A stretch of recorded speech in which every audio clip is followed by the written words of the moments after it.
My favorite part of the cannabis industry is the connections. Working in this industry has been the first time that I feel like I've been able to genuinely be myself, and it's given me access to so many smart, amazing, competent people that I can now direct to the right people. So I think that community is not optional. It's vital to have success in any space, but especially in cannabis where we have to be scrappy. It's hard for us to do social media. It's hard for us to do different marketing techniques. So it is all about also connecting with that community component.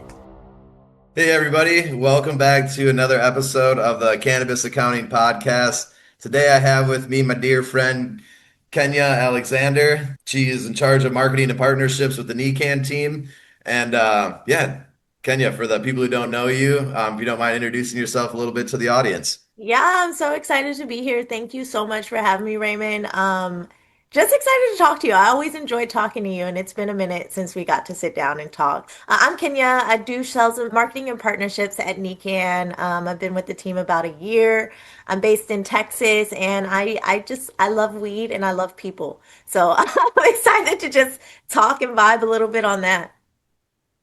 Nice, nice. And yeah, I think anybody who's spoken with you kind of can, enjoys talking with you. They can talk about, let people know how enjoyable it is. And yeah, like we met, like we were just talking off camera through the accounting side of business way back in the day. I remember sitting with you at an MJ BizCon, just like at like a retailer brand booth, just kind of like talking about the industry, trying to figure it out myself.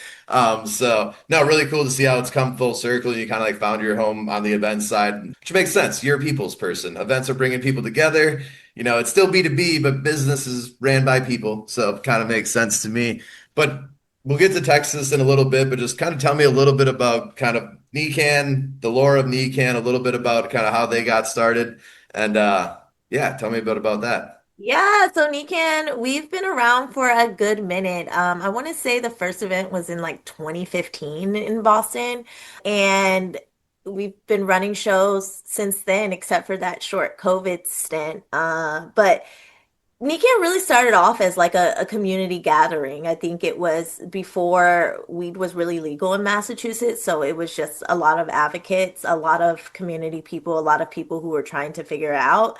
And I think that throughout our growth, we've kept that same energy, whereas our show is like a really regionally focused show. We're focused on making sure everyone who participates in that region is able to come to our shows and learn. I think a key word when I think about our brand is accessibility. So we make sure that our attendees pricing is pretty fair. Our booth pricing is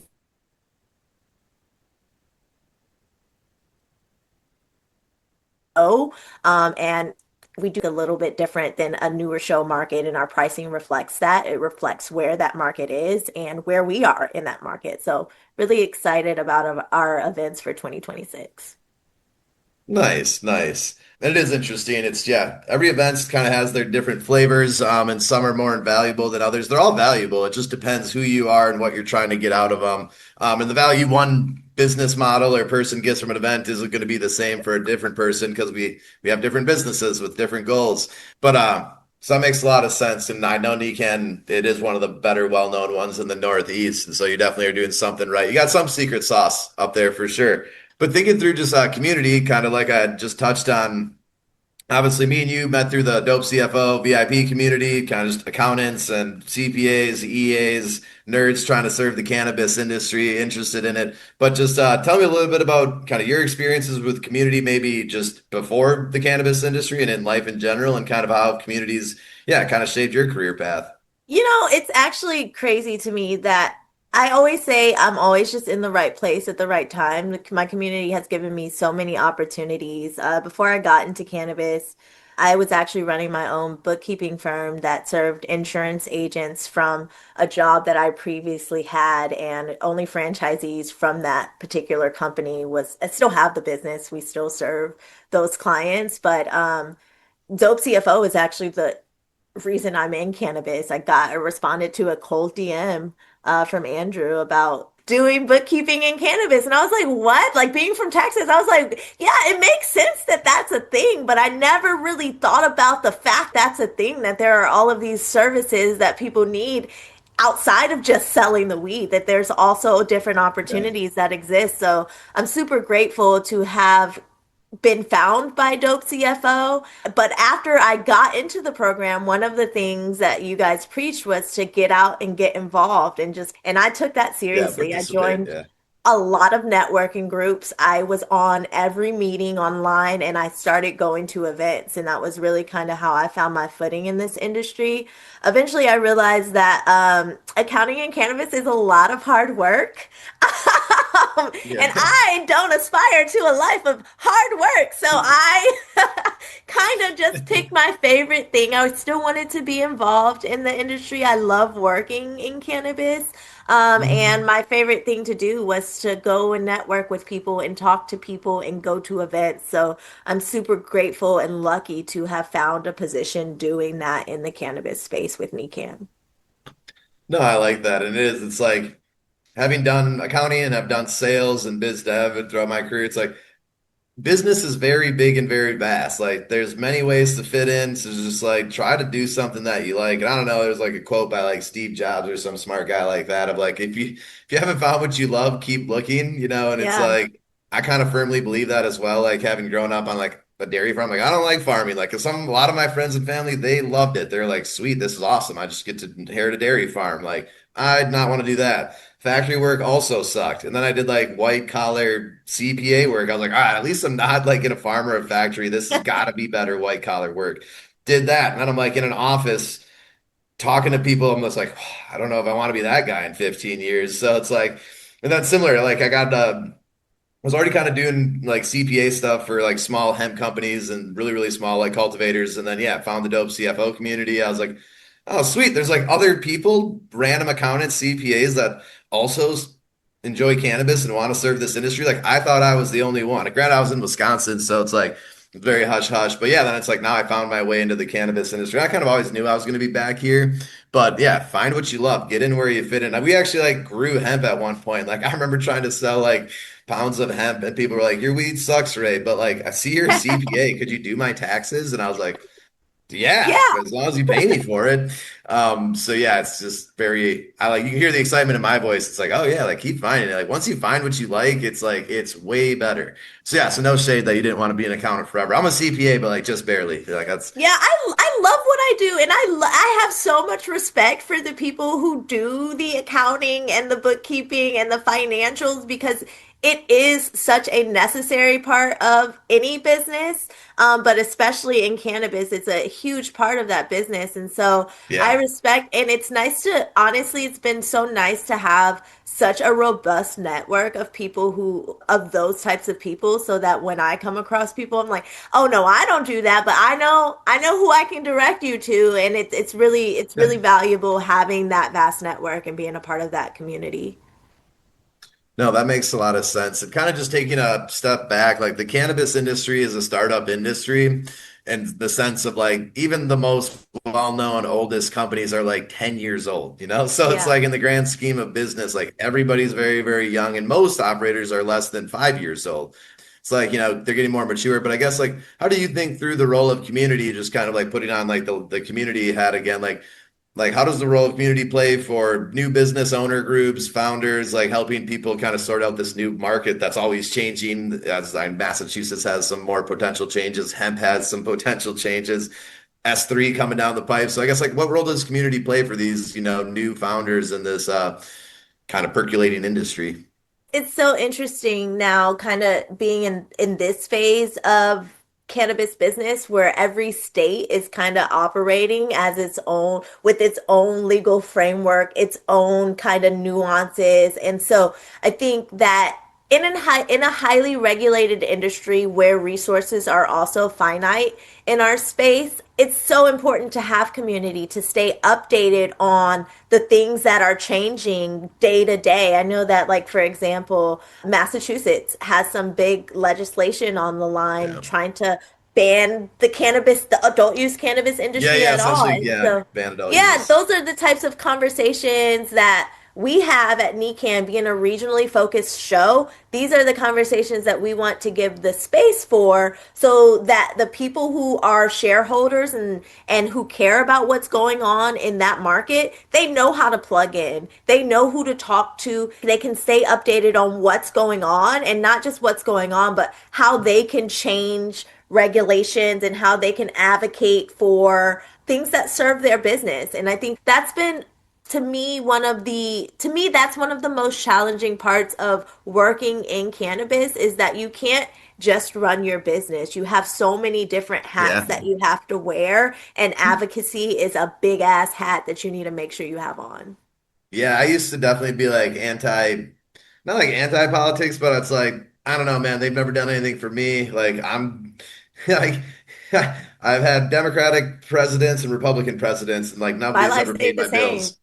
And Yeah. so it's like I'm like, all right, I don't really care. But then like getting into cannabis and hemp, it's like, oh wait, like you actually can affect change at like the local levels. Like even once your state legalized, like every county is kind of its own battle.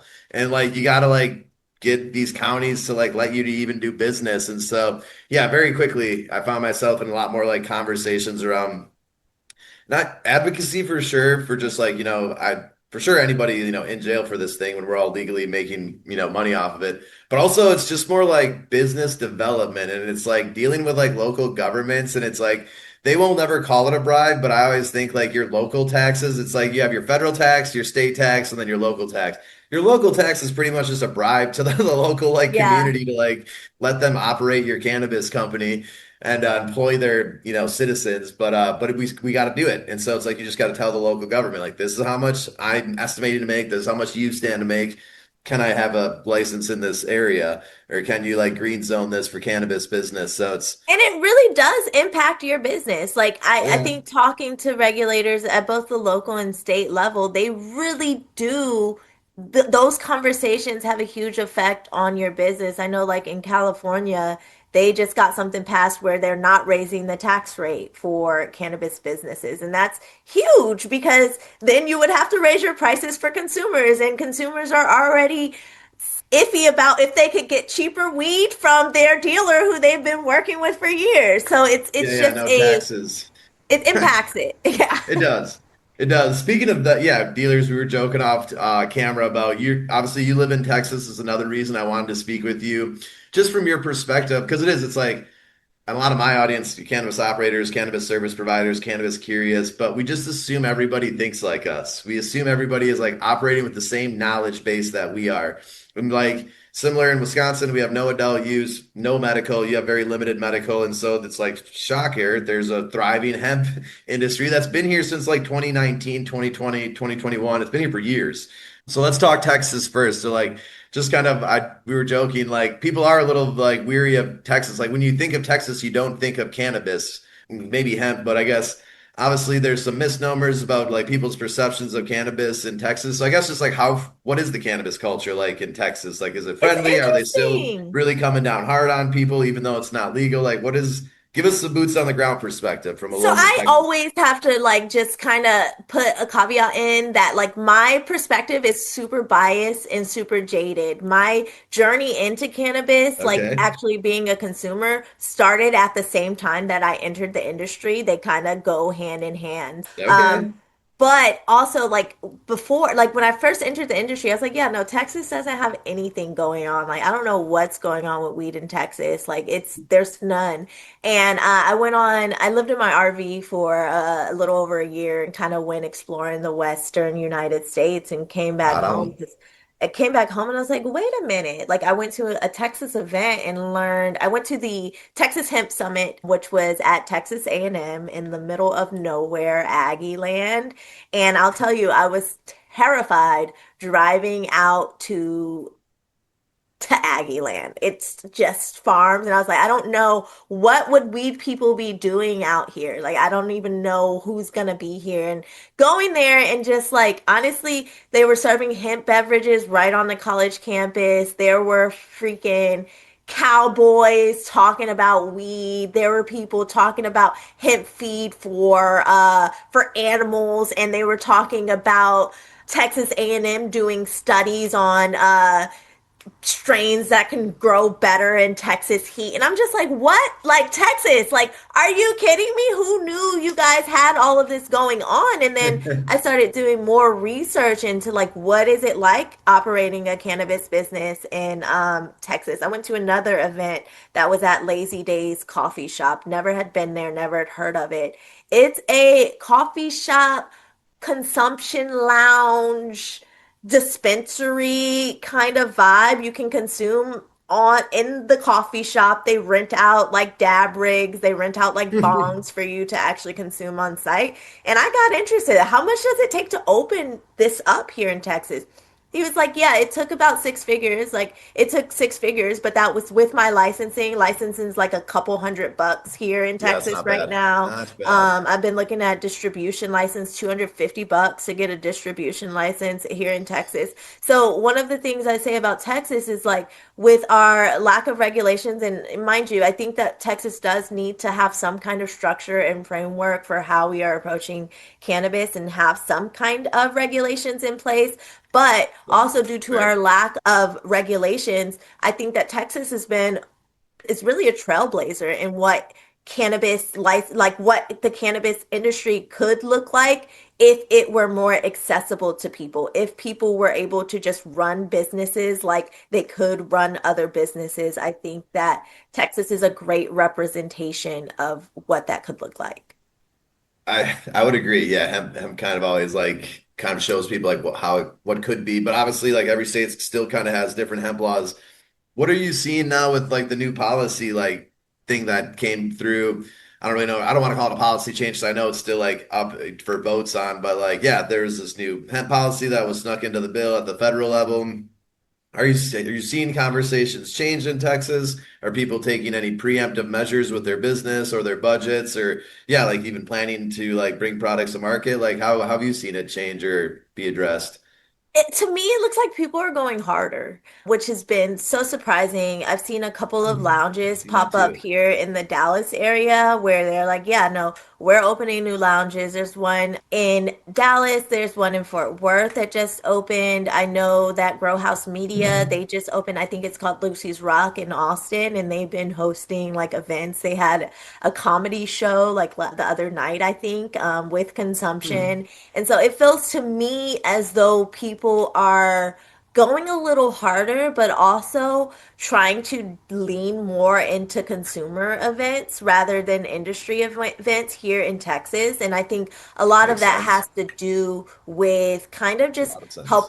helping tell the story of the actual consumers, right? To legislators. I know we have a big veteran presence here in telling those stories here in our Texas legislation. And so I don't know. It seems to me like people aren't letting up. They're actually going harder.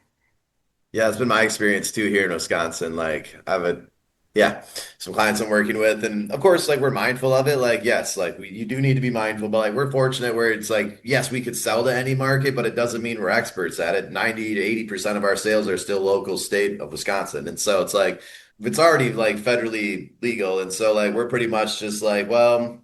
The state will have a carve out most likely because it's similar to you. It's I know you had mentioned it's like estimated at like 8 billion plus in Texas hemp industry. I totally believe it. It's like regulated cannabis markets around 3 to 4 billion in like California and Michigan. And so it's like Texas has more people and there's no, medical or adult use. So everybody's going to hemp. So I don't doubt that it could be that high. And same with Wisconsin. It's like it's substantial. It's material amount of dollar amounts and tax revenue these companies are paying because they still have to pay taxes on their profits. That's like Yeah. another thing people don't realize is like it's like oh the cannabis hemp companies don't pay any taxes. It's like no, they still pay the normal business amount of taxes. Like it's not like they're not subject to 280E, which like candidly I think that's pretty much been solved. Like if you know how to address it, like it's really not that impactful to your bottom line. Still affects lenders, still affects your ability to get capital, of course. But as far as like your taxes, it's like no, it's kind of not that impactful anymore. But anyway, so yeah, Wisconsin is also like a large market, so they're like assume there's going to be a carve out at the state level, but we shall see. I want to pontificate too much on the future, but that is interesting to see that Texas has such a robust cannabis culture, even if it is hemp or underground culture. Makes sense. It's like cowboys. I don't know. I haven't really seen too many cowboys nowadays. It's like life has moved on. Even Texas is modernizing. I just clichely, I assume just everybody just thinks Texas dudes just walk around like yeah, like dressed like cowboys or like oil tycoons, like wildcatting around. Obviously, you're neither of those.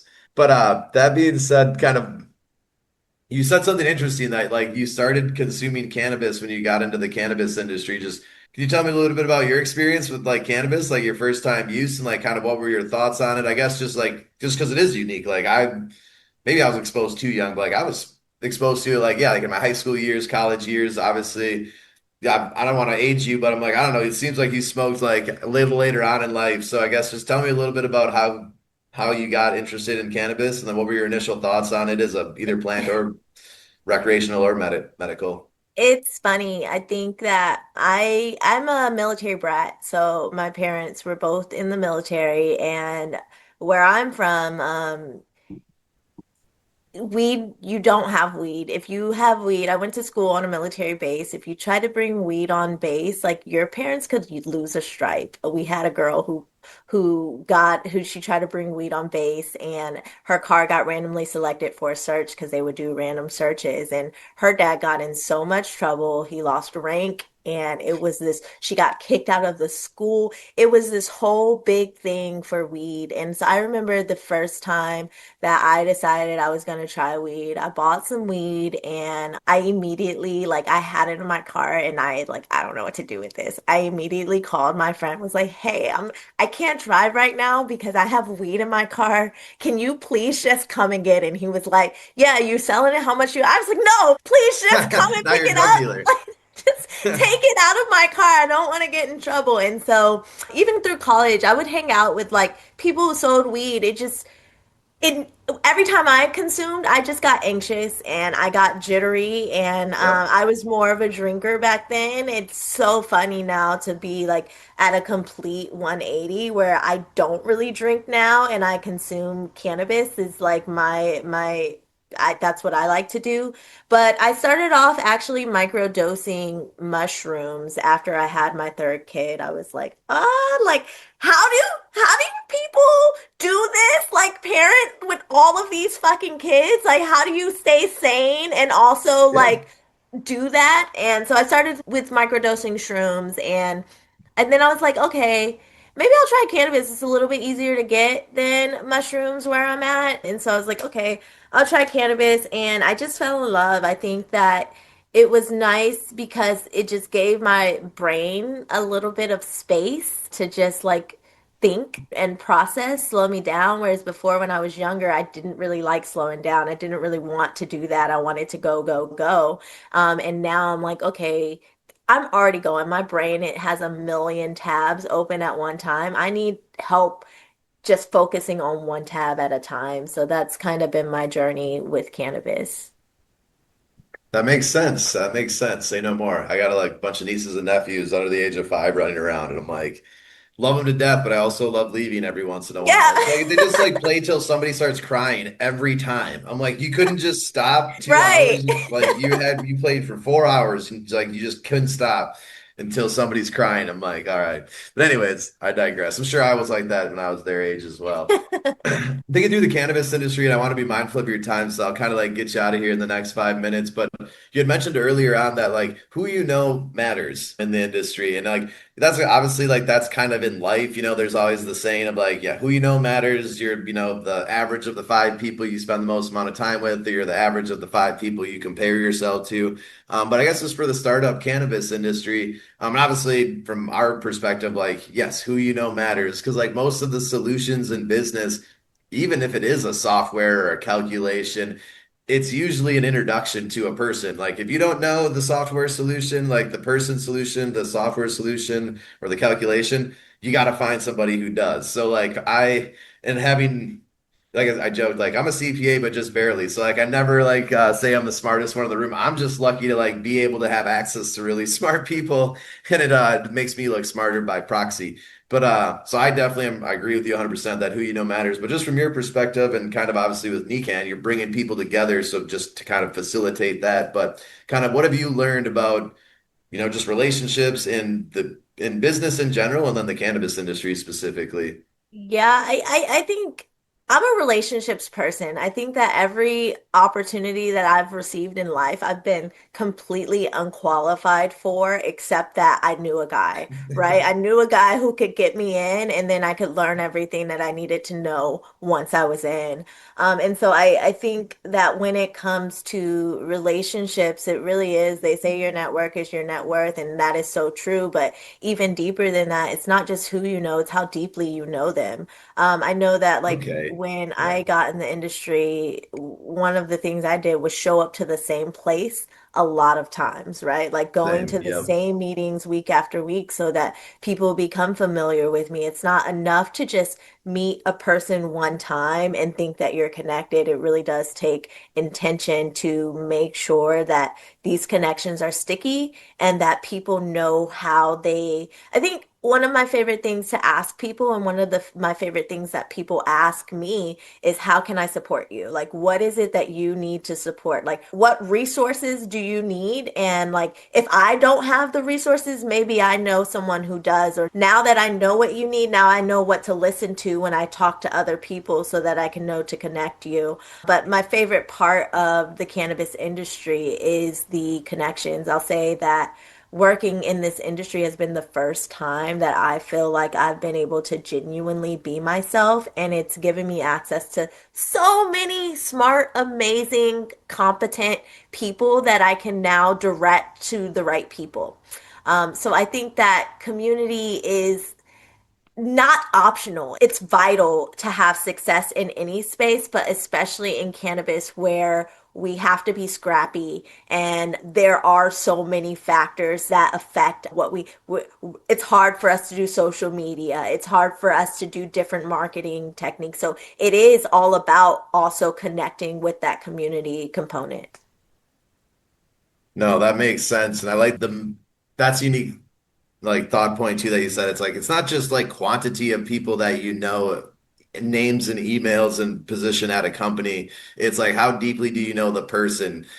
Because for sure, like in my experience, like I've been in business and doing it for a long time, and it's like even after like my first time in, I was like 15, 16 till now, it's like I've done business with like 50 people, like realistically, like maybe 100 if you count some really loose relationships, but like if I like think back about like all the weird little businesses, and I've had a couple throughout the years, it's like 50 people. And then like for sure in the cannabis industry, like yes, like we have a team now. There's like, 15, 17 of, us franchise owners. So they're serving like 60 different cannabis companies. But it's like you don't need to know hundreds of people's emails. You need like a Rolodex of like 5 to 10 people that like you actually really know on a personal level and like their story, their goals, what they actually have accomplished and bring to the market.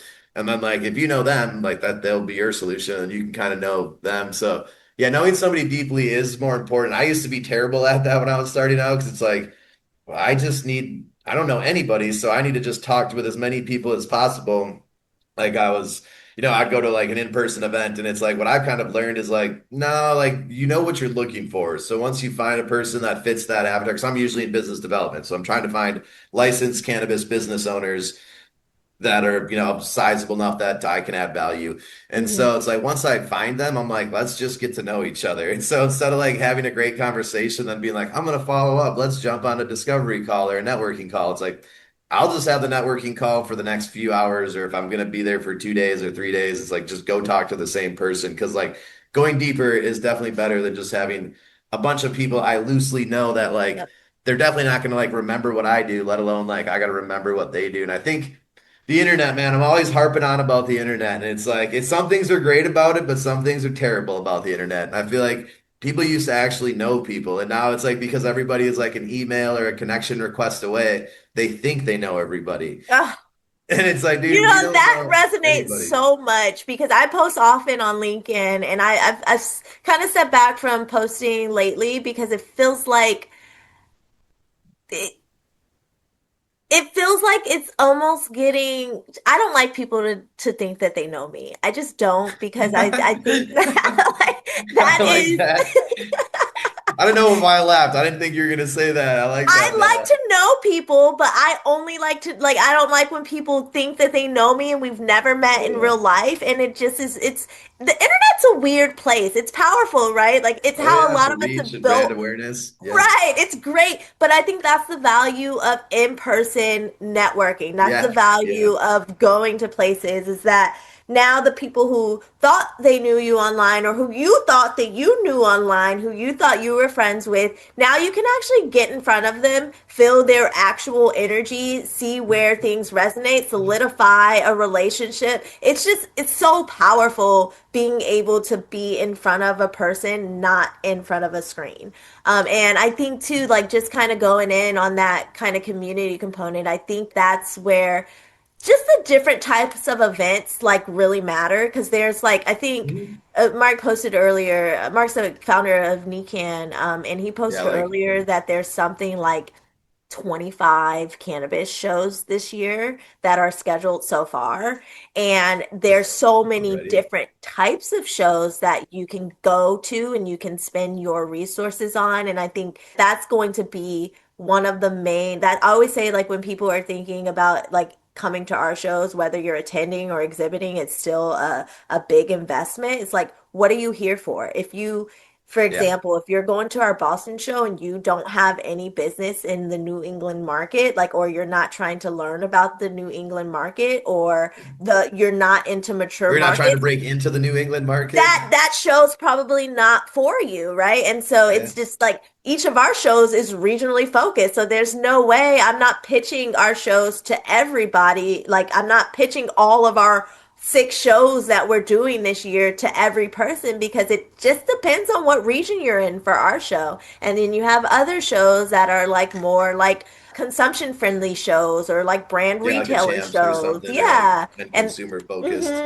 and then you have like the Benzingas. That's more of a capital intensive show if Ignited you are now, but looking. yeah, yeah, I know what you Yeah, yeah, mean. ignite it now. So yeah, I just think it's just important to understand what type of community that you need in each moment. And it's honestly important to kind of have a little bit of all Yeah, of yeah. them. And You kind of that's got to the stay in all challenge. communities at once. Yeah. It's like, no, that makes a lot of sense. And I think that's like the truth way to think of it. Because I speak with a lot of accountants, CPAs that are like new to the industry. They're curious about the industry and they're always looking for like, what's the best show? And I'm like, there's no best show. They're all Yeah. different. And like, so yes, there's going to be some overlap with each one, but overall, like they have different reasons. So like, if you're not raising capital or interested in capital or have any needs, like going to trust me, I think Ignited has great, intelligent speakers. You'll still learn something, but like, unless you're there to like actively raise and meet sources of capital, like you will get less out of it than somebody like myself who like is constantly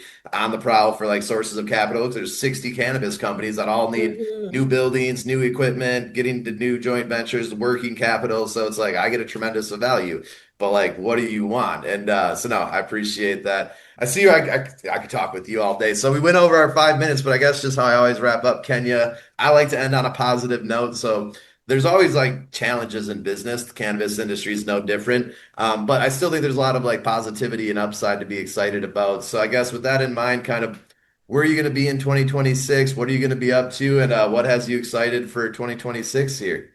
I'm going to be everywhere in 2026. Like I said, we have 6 NECANN shows this year. I'm just going to go ahead and list them. Just Hey, it's my Vermont. podcast. Fire away. So tee me up for a sales We pitch. have Vermont, Boston, Minnesota, Pennsylvania, New Jersey, and Rhode Island as far as NECANN shows go. I'm hosting my own consumer-facing events out here in Texas. I actually, I'm, I just want to go this year. That's one of my goals. I got that little Frontier plane ticket pass that you can 24 hours ahead of time you can book and go like if they have open spots on the plane. So I'm like gonna take some weekend hiking trips to like Denver and things like that. So I want to kind of explore that industry a little bit more, that market a little bit more. But this year to me is all about just deepening the connections that I've already had and in some spaces like going harder like in new markets like Minnesota. I'm going to be spending a lot of time in Minnesota learning not now but in hopefully in a few weeks I'll be going to Minnesota a little bit more. Just kind Yeah, of yeah, let it warm up a little bit. yeah, yeah. One of the kind of the model that NECANN has is when we go into a market, we want to tap into that local market. So really Yeah. trying to figure out what's going on locally, what events are happening, what people want to see. And Minnesota is our newest market this year. So been spending a lot of time there and going to, it's such an interesting market, Minnesota is. So I'm We have an really office in the excited Twin to, Cities, Dave and Justin yeah. Woodbeck. Shout out Dave and Justin. So yeah, so we did our annual event there. So yeah, we have some clients there that are opening up shops, and so it's like we have a client was tribal, so they were one of like the first ones to open up cultivation, product manufacturing, retail, and yeah, really interesting market. But I mean, it's like 5, 6 million people, like all the demographics and like whatnot. Check out that it'll be like a $1 billion market, similar to some of these other ones. So it's yeah, it's like this. It's very because Minnesota for me is like way more similar to Wisconsin than Illinois or Michigan. Like, so I feel like I am excited to watch Minnesota roll out. And then it's cool that you guys are going to be in Pennsylvania because we definitely have our eyes on Pennsylvania as well. It's like it's in that little state of like medical could flip to adult use. That's going to be a big, kind of energizing catalyst to that market. And then yeah, Massachusetts is going to do, it's still 10 million people in this like tiny little area. So it's like, it's going to be a strong market for some time, pending no crazy, legal changes or prohibition era rules. But, man, I'm excited. I'm sure we're going to cross paths at some of these NECANN events. I know I'll tag your email and kind of where you guys are going to be in the show notes. But that being said, just thanks again for your time, Kenya. It was a pleasure chatting with you. You have a good day. It's always a pleasure talking to you, Raymond, and thank you for the platform. I really appreciate it. Awesome, awesome. Be well. Bye.